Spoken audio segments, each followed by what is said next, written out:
রাধে রাধে, জয় শ্রীকৃষ্ণ। নমস্কার বন্ধুরা, আজকে নতুন পর্বে আপনাদের সকলকে জানাই আন্তরিক শুভেচ্ছা ও স্বাগত। আজ আমরা জানবো পদ্মিনী একাদশীর পালনের সঠিক দিন, একাদশী তিথি কখন শুরু কখন শেষ, ইসকন ইসমাত্ত গোস্বামী ও নিম্বাক মতে পদ্মিনী একাদশী কবে পালন করবেন এবং পালনের সময়সূচি। এছাড়া আমরা জেনে নেব একাদশীর দিন সূর্যোদয় কখন এবং সূর্য অস্ত কখন যাবে, অমৃত যোগ ও মহেন্দ্র যোগের সময়সূচি, এই দিন শুভ সময় কখন থাকতে চলেছে। এর পাশাপাশি আমরা জেনে নেব পদ্মিনী একাদশীর মাহাত্ম্য ও ব্রত কথা। যে একাদশী প্রতি 3 বছর পর পর আসা অধিক মাসে বা মল মাসে বা পুরুষোত্তম মাসে এই একাদশী পালিত হয়, যা এর মাহাত্ম্যকে বহুগুণ বাড়িয়ে দেয়। ভগবান কৃষ্ণ বলেছেন, পদ্মিনী একাদশী পালনের জন্য দশমীর দিন থেকেই ব্রত শুরু হয়। কাঁসার পাত্রে ভোজন, মসুর, ছোলা, শাক এবং অপরের অন্ন ও আমিষ খাদ্য দশমীর দিন বর্জন করতে হয়। একাদশীর দিন প্রাতঃ কাজকর্ম শেষ করার পর স্নান করে শুদ্ধ বস্ত্র পরিধান করে সুগন্ধি, ধূপ, দীপ, চন্দন ইত্যাদি দিয়ে ভগবানের পূজা করতে হয়। রাত্রিতে জাগরণ থেকে ভগবানের নাম স্মরণ, মনন, কীর্তন, একাদশীর মাহাত্ম্য ও ব্রত কথা শ্রবণ করতে হয়। এই বছর অর্থাৎ 2026 সালে বাংলা 1433 বঙ্গাব্দের জ্যৈষ্ঠ মাস মল মাস হওয়ায় সমস্ত শুভ কার্য পরিত্যাগ করার কথা বলা হয়েছে। কিন্তু ভগবান কৃষ্ণ পারমার্থিক মঙ্গলের জন্য সকল মাসের থেকে এই জ্যৈষ্ঠ মাসকে সর্বশ্রেষ্ঠ বলে সিদ্ধান্ত দিয়েছেন। তিনি নিজের নাম অনুসারে এই মাসের নাম পুরুষোত্তম মাস রেখেছেন। প্রত্যেক 32 মাস অন্তরে অধি মাস বা পুরুষোত্তম মাস আসে। এই মাসেই পড়ে পদ্মিনী একাদশী। এই একাদশী ব্রত পালন করলে পুত্রদাতা ভগবান শীঘ্রই প্রসন্ন হন। বিশেষ করে পুরুষোত্তম মাসে পালিত পদ্মিনী একাদশী ব্রত মানুষকে পাপ মুক্ত করে এবং ভগবান বিষ্ণু কৃপা লাভের সুযোগ এনে দেয়। স্কন্দ পুরাণে ভগবান কৃষ্ণ মহারাজ যুধিষ্ঠিরকে এই একাদশীর মাহাত্ম্য বর্ণনা করতে গিয়ে বলেন যে, 1000 অশ্বমেধ যজ্ঞ, শত রাজস্বের যজ্ঞ ও অসংখ্য তীর্থস্থানের ফলও পদ্মিনী একাদশীর সমান হয় না। শাস্ত্রে আরো বলা হয়েছে যে পদ্মিনী নামক একাদশী সর্ব পাপ নাশ করে, ভোগ ও মোক্ষ প্রদান করে। পদ্মিনী একাদশী ব্রত পালনকারী সকল মনস্কামনা, বিশেষ করে পুত্র লাভের আকাঙ্ক্ষা পূরণ হয় বলে শাস্ত্রে বর্ণিত আছে। শাস্ত্রের মতে এই ব্রত পালন করলে সকল যজ্ঞ, তপস্যা এবং দানের সমান পুণ্যফল লাভ করা যায়। এই ব্রত পালনকারী ভগবান বিষ্ণুর কৃপা লাভ করেন ও ভগবান বিষ্ণুর প্রতি ভক্তি বৃদ্ধি করে এবং মৃত্যুর পর বৈকুণ্ঠ ধামে গমন করেন। এই ব্রত পালনের ফলে ব্রতকারী পিতৃপুরুষেরা মোক্ষ লাভ করে থাকেন।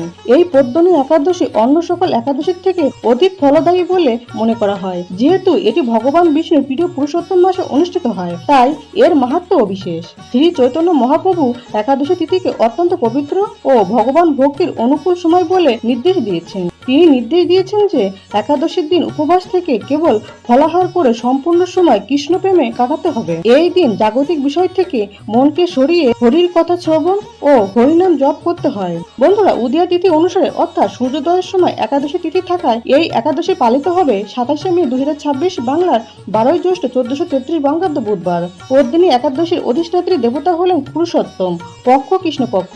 ইসকন ইসমাত্ত গোস্বামী ও নিম্বাক মতে পদ্মিনী একাদশী পালিত হবে 27শে মে 2026 বাংলার 12ই জ্যৈষ্ঠ 1433 বঙ্গাব্দ বুধবার।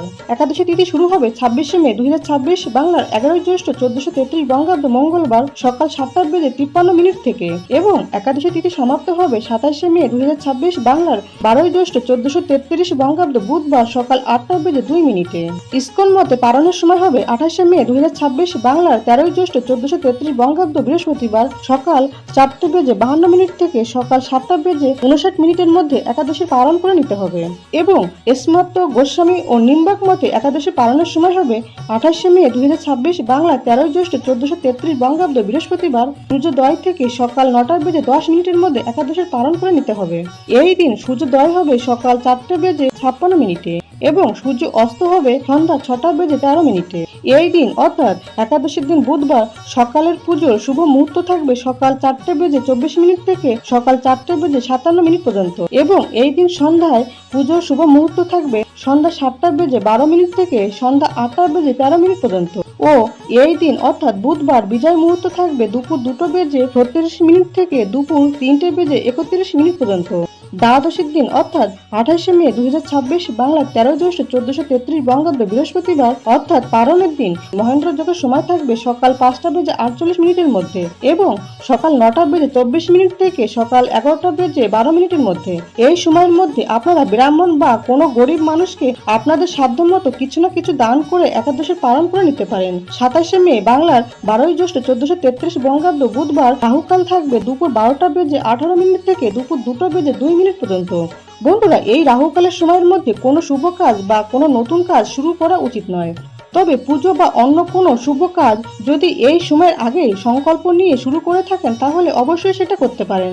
বন্ধুরা, পদ্মিনী একাদশীর দিনে যতটা সম্ভব ভোরবেলায় উঠে প্রাত কাজকর্ম শেষ করার পর স্নান করে প্রথমে একটা তামার পাত্রে করে সূর্যদেবকে জল বা লাল ফুল নিবেদন করুন এবং তারপর পদ্মিনী একাদশীর ব্রতের সংকল্প নিন। বুধবার ভগবান গণেশের বার, তাই এই দিন অবশ্যই সিদ্ধিদাতা গণেশকে দুব্বা অর্পণ করুন। তারপর ভগবান বিষ্ণু, মা লক্ষ্মী এবং রাধা কৃষ্ণের পূজা করুন। পদ্মিনী একাদশীর দিনে পঞ্চরবি শস্য বর্জনীয়। একাদশী ব্রত পালনের সময় খাবারের ফলমূল যেমন আম, কলা, তরমুজ, পাকা পেঁপে, আঙুর, আনারস, নারকেল, আপেল, জামরুল, দুধ, বাদাম, বেল, মিশ্রি, লেবুর শরবত ইত্যাদি খাওয়া যেতে পারে। তবে কোনো প্রকার নেশা জাতীয় কোনো খাবার এই দিন গ্রহণ না করাই ভালো।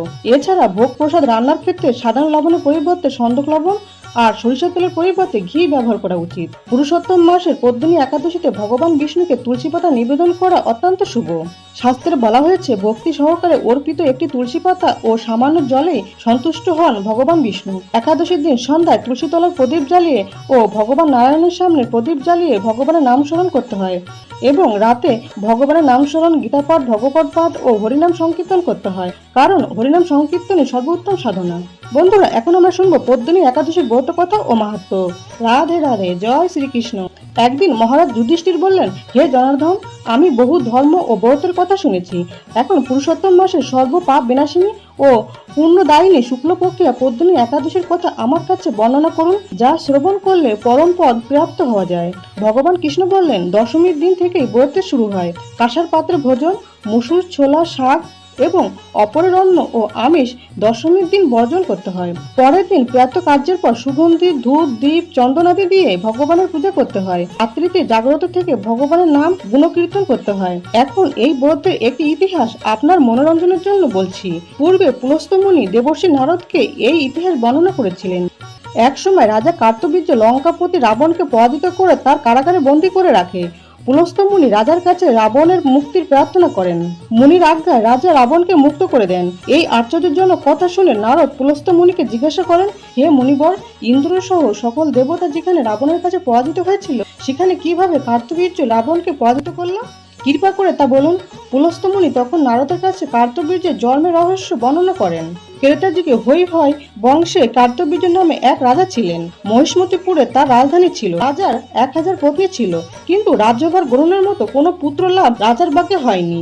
দেবতাদের আরাধনাতেও সুফল মেলেনি। অবশেষে সাধুদের আজ্ঞা অনুসারে বিভিন্ন ব্রত পালন করলেন, তথাপি রাজা ছিলেন অপুত্র। মন্ত্রীর উপর রাজ্যভার অর্পণ করে তপস্যা যাবেন বলে স্থির করলেন রাজা কীর্তবীর্য। রানী মহারাজ হরিশ্চন্দ্রের কন্যা পদ্মিনী ছিলেন অত্যন্ত পতিব্রতা। স্বামীর সঙ্গে তিনিও তপস্যার জন্য মন্দার পর্বতে গমন করলেন। সেখানে তার 10,000 বছর ধরে কঠোর তপস্যা করলেন, কিন্তু তবুও কীর্তবীর্য পুত্রের সুখে বঞ্চিতই রইলেন। রানী পদ্মিনী মহাসাধী অনুসূয়াকে জিজ্ঞাসা করলেন, হে সাধী, পুত্র লাভের জন্য আমার স্বামী 10,000 বছর তপস্যা করেও বিফল হয়েছে। এখন যে ব্রত পালনে ভগবান প্রসন্ন হন এবং অতি শ্রেষ্ঠ পুত্র লাভ হয় এমন কোনো উপায় বিধান করুন। পদ্মিনীর প্রার্থনায় অনুসূয়া প্রসন্ন হয়ে বললেন, 32 মাস অন্তরে এক অধি মাস বা পুরুষোত্তম মাস আসে। এই মাসে পদ্মিনী ও পরমা 2 একাদশী। এই ব্রত পালন করলে পুত্রদাতা ভগবান শীঘ্রই প্রসন্ন হন। অনুসূয়ার নির্দেশে পদ্মিনী পরম শ্রদ্ধায় এই একাদশী ব্রত পালন করলেন। সেই ব্রত সন্তুষ্ট হয়ে স্বয়ং ভগবান গরুর বাহনে আহরণ করে পদ্মিনীর সম্মুখে উপস্থিত হলেন। ভগবান বললেন, হে ভদ্রে, আমি প্রসন্ন হয়েছি। পুরুষোত্তম মাসের সমান কোনো মাস আমার প্রিয় নয়। এই মাসে একাদশী আমার পরম প্রিয়। তুমি সেই ব্রত যথাযথভাবে পালন করেছো, তাই আমি তোমার ইচ্ছা অনুরূপ বর প্রদান করব। ভগবানের স্তব করে রানী বললেন, হে ভগবান, আমার স্বামীকে আপনি বর দান করুন। ভগবান তখন রাজার কাছে এসে বললেন, হে রাজেন্দ্র, আপনার অভিলষিত বর প্রার্থনা করুন। মহা আনন্দে রাজা বললেন, হে জগৎপতি মধুসূদন, দেবতা, মানুষ, নাগ, দৈত্য, রাক্ষস আদি কেউ তাকে পরাজিত করতে পারবে না এমন পুত্র আমি প্রার্থনা করি।